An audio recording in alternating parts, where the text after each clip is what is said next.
The Red Army forces were now moving forward at speed.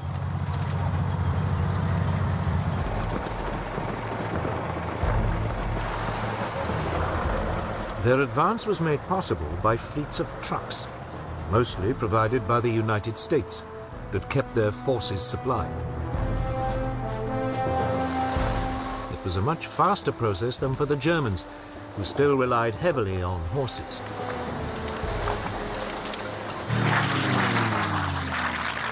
The Russians were also dominating the skies.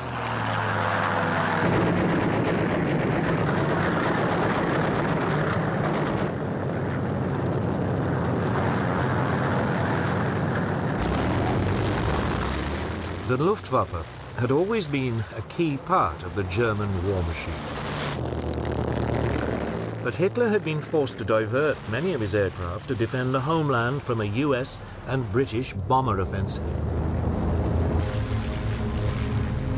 As a result, Russian planes outnumbered the Luftwaffe 5-1. The Red Air Force's Stormvik fighter bombers took a heavy toll on German armor and supply columns.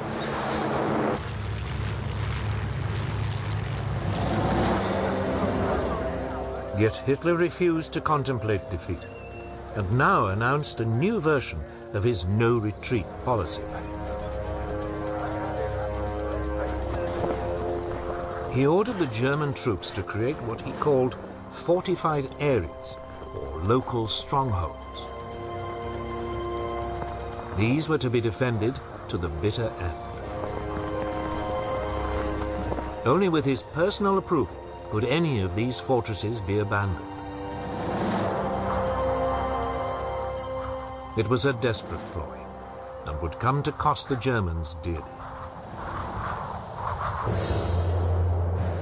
One of the first tests of the new strategy was near the Ukrainian town of Kamenets-Podolsky. Here, 20 divisions of panzers were threatened with being cut off. But Hitler declared it a fortified area and refused to allow a retreat.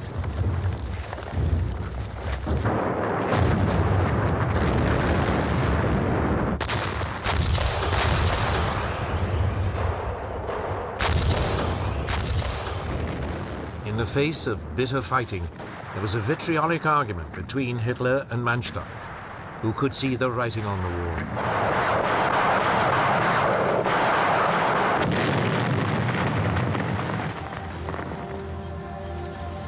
Finally, Manstein got his way, and the panzers were given permission to break out.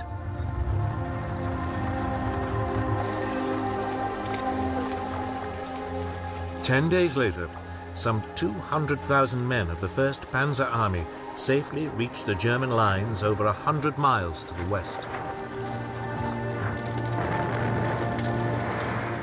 But they had lost most of their heavy equipment and weapons,